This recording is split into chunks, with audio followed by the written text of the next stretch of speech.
Hey, welcome to our episode of Chad's Beer Reviews. Only 18 left to go, and you knew I had to get at least one Southern Tier beer review in before I retire. And this is a fairly new one from Southern Tier. This is their Blackwater Series Cherry Cordial Imperial Stout, a dessert beer with notes of chocolate and cherry. And it doesn't really say much on the bottle other than like what the basic breakdown. 10% ABV, bottled just under 3 months ago. So fairly fresh.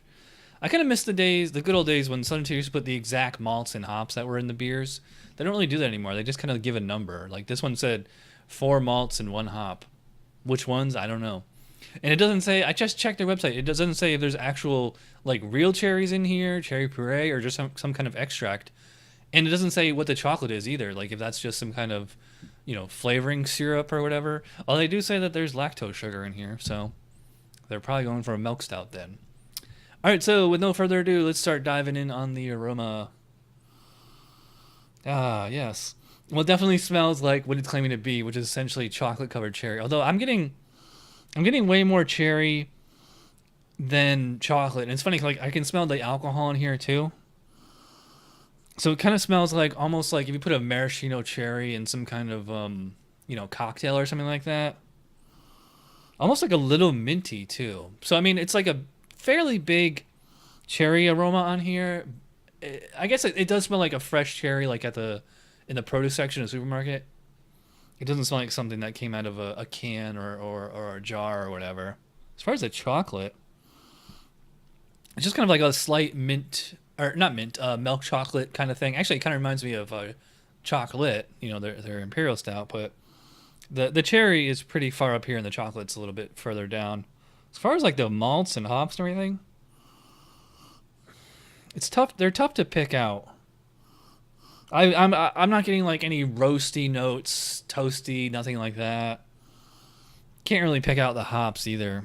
So I don't know. I mean, I can smell the booze and I can smell like chocolate and cherry. So like I'm definitely thinking that this is a stout, obviously, but it's just missing that really base character, which is kind of a bummer. But the chocolate and cherry I think sort of makes up for it. I'm gonna score this as a 29B fruit and spice beer because chocolate is technically a spice. So I'm gonna give this a 9. I mean the cherry's nice, but that's pretty much all it is. It's like mostly cherry and some chocolate and booze. Appearance, well, obviously, your standard black matte, you know, composure. It did have about a finger or thumb width of foam. It hasn't completely dissipated yet. It might. Maybe we can get a little bit back on there. I mean, it's 10% ABV. These things don't always hold the head, and I can actually see the legs when I swirl it. So far it's a good looking beer. Nice, more foam would be nice, but it's not ugly or anything. I'll give it a 3 for now, mostly just because the head hasn't faded by now. Flavor, all right. Let's see if this thing tastes as good as it smells. Cheers. Yeah, so up front, getting a light kind of a cherry, getting the alcohol right away too. The alcohol and the cherry kind of work together. Like what I said with the aroma, it's almost like a cherry in some kind of a cocktail or a liqueur or something like that. The chocolate is it's clearly like a milk chocolate, but it doesn't taste like candy. It's like it's quite subtle. I don't even know why they. Well, okay. I mean, I know why they're putting chocolate on the label there. It's not just a cherry stout like Bell's cherry stout. This one has like a little bit of chocolate in there to like give it that kind of candy flavor. But again, it is not super sugary or sweet, and it doesn't taste. It seems to be fairly well attenuated too. It's not like there's a bunch of residual malt sugar in here. Yeah, the bitterness is.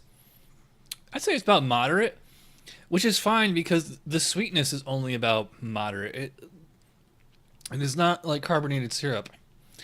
Same thing with the nose. I am not really getting distinct, roasted malt or any kind of like really bready, grainy maltiness in here. But I will say it does taste like a legit stout. It's not like a alcohol pop or flavored malt beverage or whatever you want to call it. That cherry never lets up. Not that it should. I mean, I like it, but so it's a nice kind of cherry, flavor. It actually kind of reminds me of like a black cherry soda almost, like that kind of cherry flavor. And so it's not quite as rich and sweet as I was expecting and kind of hoping. And the alcohol is, I think, it's a little way stronger than it needs to be.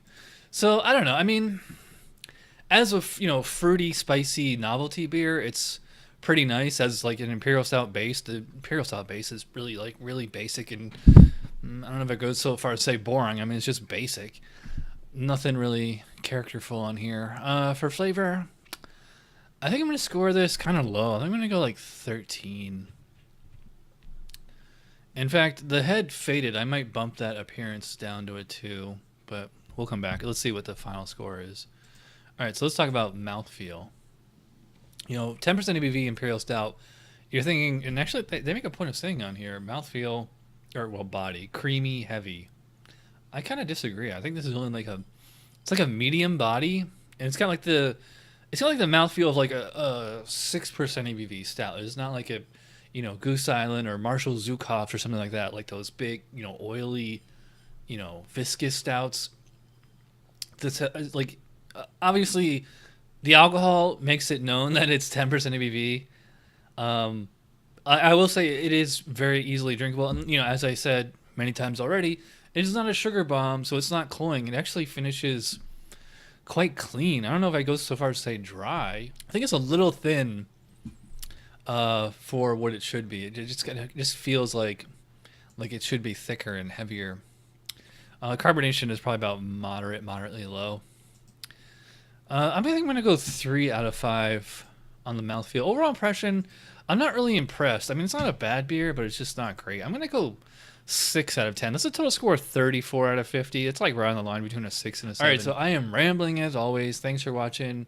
I'll see you guys next time. Cheers. Remember, if you got any requests or want to donate or want to do a collab review or whatever, let me know. Cheers. Bye.